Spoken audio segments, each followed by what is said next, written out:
Продовжується інформаційний ранок на телеканалі АТR. В ефірі програма «Саба». Я її ведуча Олександра Синько. І далі рубрика «Цей день в історії». 31 січня 1950 року. Через 5 місяців після втрати Сполученими Штатами Америки монополії на володіння атомною зброєю і виявлення, що один з чільних американських спеціалістів-ядерників Клаус Фукс є радянським шпигуном, президент Сполучених Штатів Гаррі Трумен публічно оголосив про підтримку проекту розробки водневої бомби – зброї, яка теоретично в сотні разів потужніша за атомні бомби, скинуті американцями на Хіросіму та Нагасакі під час Другої світової війни. 1 листопада 1952 року Сполучені Штати успішно підірвали першу у світі водневу бомбу. 31 січня 1958 року здійснено запуск першого американського штучного супутника Землі «Експлорер-1», котрий встановив наявність навколоземного радіаційного поясу. Цього ж дня, але 1961 року, з космодрому на мисі Канаверал, штат Флорида, запущено космічний корабель «Меркурій Редстоун-2» з шимпанзе на ім'я Хем на борту. Політ тривав 16,5 хвилин і було досягнуто висоти 254 кілометри. Меркурій з Хемом на борту успішно приводнився в Атлантичному океані. 31 січня 1971 року з космодрому на мисі Канаверал взяв старт космічний корабель «Аполло-14». 5 лютого від нього відділився спеціальний модуль, який здійснив третю в історії людства посадку на місяці. Шепард, що вийшов зі спеціального посадочного модуля, став 5-ю людиною, що ступила на поверхню місяця. Шепард і Мітчелл пробули на супутнику 34 години, виконавши прості наукові експерименти, грали в гольф і зібрали півцентнера зразків місячних порід. 9 лютого Аполло-14 успішно повернувся на Землю.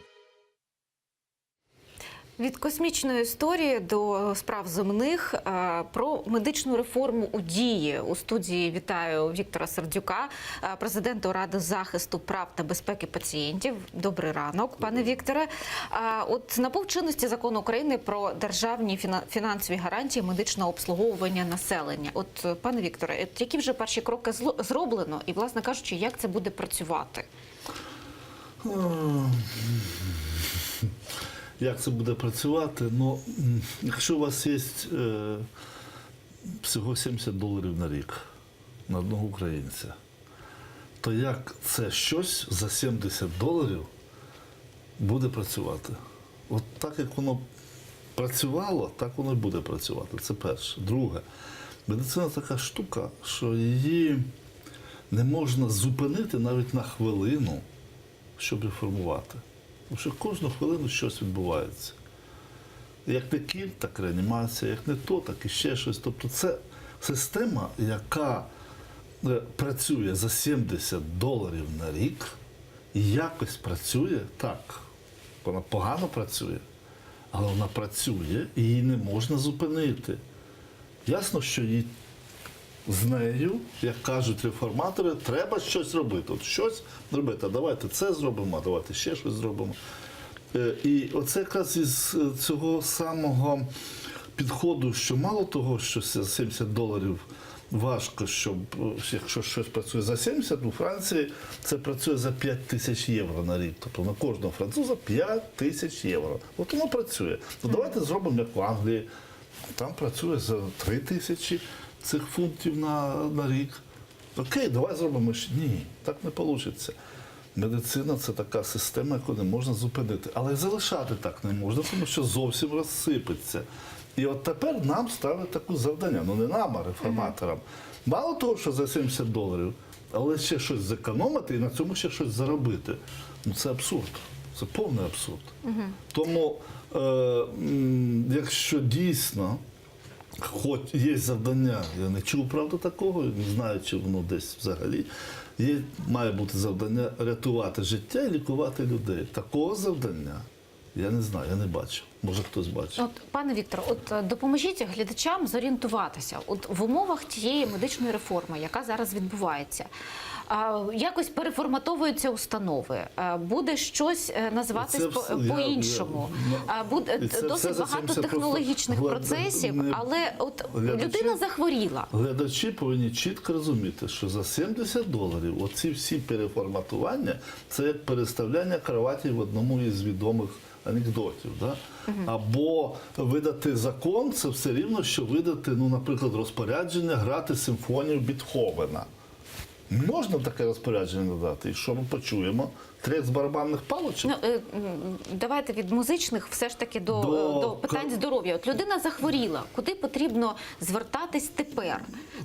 Раніше люди йшли у поліклініку, викликали швидку, викликали чергового лікаря. Робити все те ж саме, що робили до цього, і робити і далі.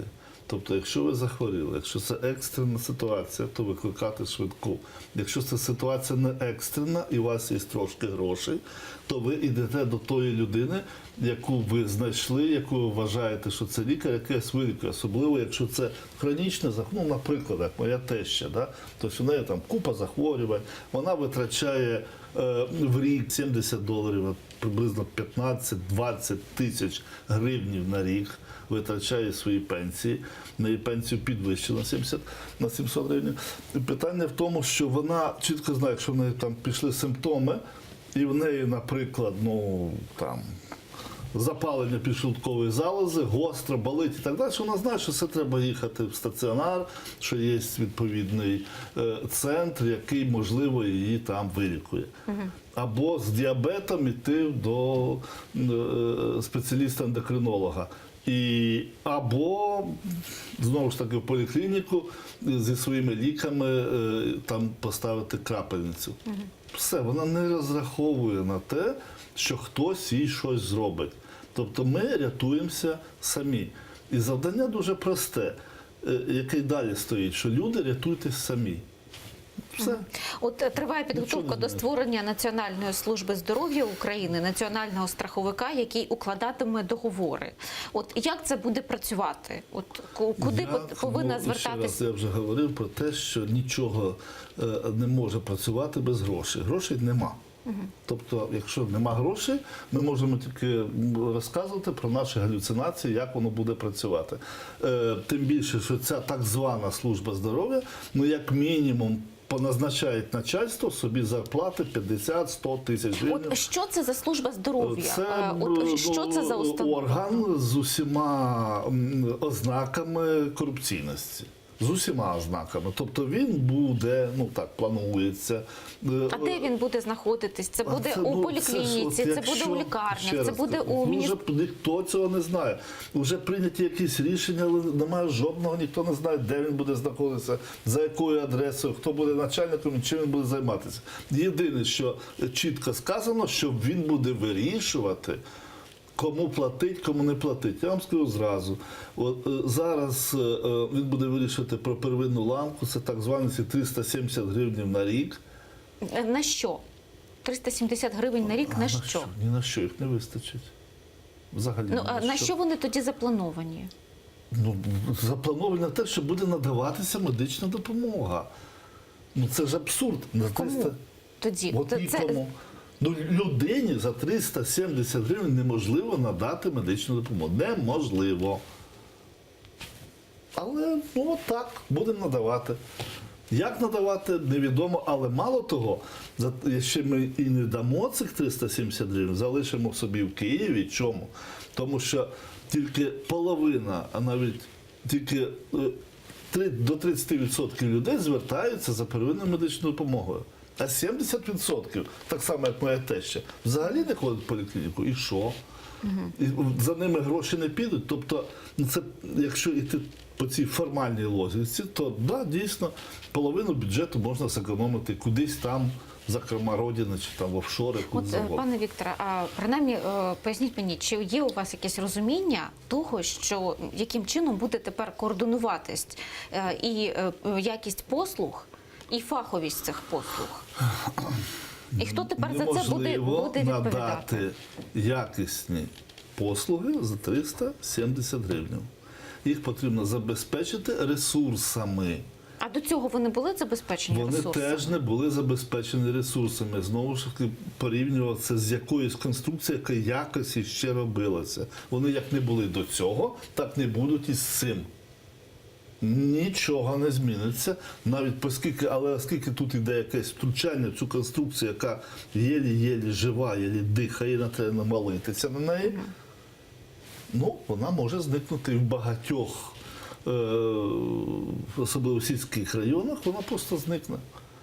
І просто зникнуть лікарі, зникнуть лікарні, нічого не буде. Тобто сільська місцевість ще найбільш Тільки по телефону найгіршому стані? Телемедицина у нас буде розвиватися, навірно. А от скажіть мені, розпочався процес автономізації медзакладів, тобто перетворення медичних закладів у комунальні некомерційні підприємства. От хто буде визначати ціни? От, що це за некомерційний медичний заклад? Це якась приватна установа? Це набір слів на самом деле. От якщо 10 разів повторити, що таке некомерційне, не буде. Це слова, які конструктивно нас Добре, тоді що відбувається з цінами на ці послуги, на медичні послуги? Ціни, про розрахунок цін, про те, що має бути якийсь розрахунок цін, написано ще в законі про основи охорони здоров'я 1992 року прийняття. За цей час жоден Кабмін, який не був розумний, може був дурний, цього не зробив. Не зробив по одній простій причині розрахунок цін. Тому що неможливо розрахувати ціни на медичну допомогу при бюджеті в $70 в рік. Ну що ти туди вставиш? Ну як ти його розрахуєш, ці ціни? Там жодним... І через те жоден Кабмін не розрахував. А цей Кабмін, що розумніший, чим він розумніший? Попередній. Ну, ви знаєте, все ж таки від справ політичних до справ життєвих потреб людей. Принаймні, розкажіть, як ви розумієте, як буде працювати і функціонувати служба швидкої медичної допомоги?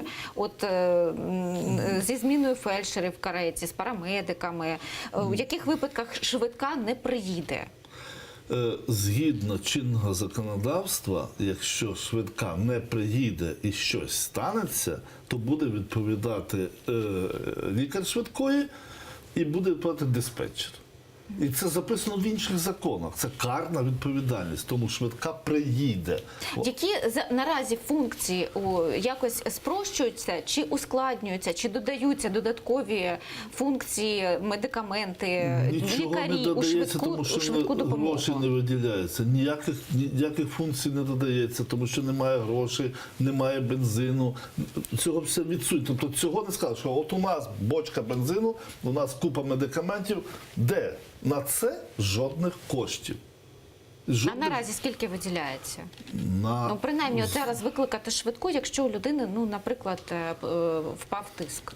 Цього ніхто не розраховував, тому що будь-який розрахунок виклику швидкої викличе такі суми і такі цифри, які просто почухають голос коня, ми ці гроші не дамо. Їх просто не дамо. Чому тоді, на вашу думку, ця реформа є постійно у представників влади, є присутня в риториці перемоги? Якщо у неї так багато, і які у вас контраргументи? В риториці перемога – це дуже добре. Іншої риторики, в принципі, бути не може, тому що треба пускати ці мильні бульбашки для того, щоб вони лопалися поки, але вони лопнуть. І це однозначно, тому що очікування, на жаль, виросли наскільки, але бюджет не виріс, нічого іншого не відбулося. І ці очікування, так само як бульбашки, вони зникнуть. Але їх вистачить, щоб поцарювати ще 3 дні, а потім ще 3 дні. Ну це з цього розряду. Що робити людям у цій ситуації? Рятуватися самим, на жаль. На жаль, рятуватися так, як вони рятувалися до цього. Нічого не зміниться. І те, що декларації, що йдіть, записуйтесь кудись, там, щось там робіть, ну, воно не підкріплено жодними іншими розпорядчими актами. І найважливіше, воно не підкріплено грошима. Якщо в місті Малині, наприклад, за весь рік поліклініка отримала всього 10 неврологічних молоточків, ну то вибачте, ну... Про що говорити? Віктор Сердюк, президент Ради захисту прав та безпеки пацієнтів. Дякую за вашу позицію. Дякую, що були з нами цього ранку. Програма «Саба» прощається з вами. Я передаю інформаційну естафету своїм колегам. Гарного вам дня. Залишайтесь телеканалом АТR.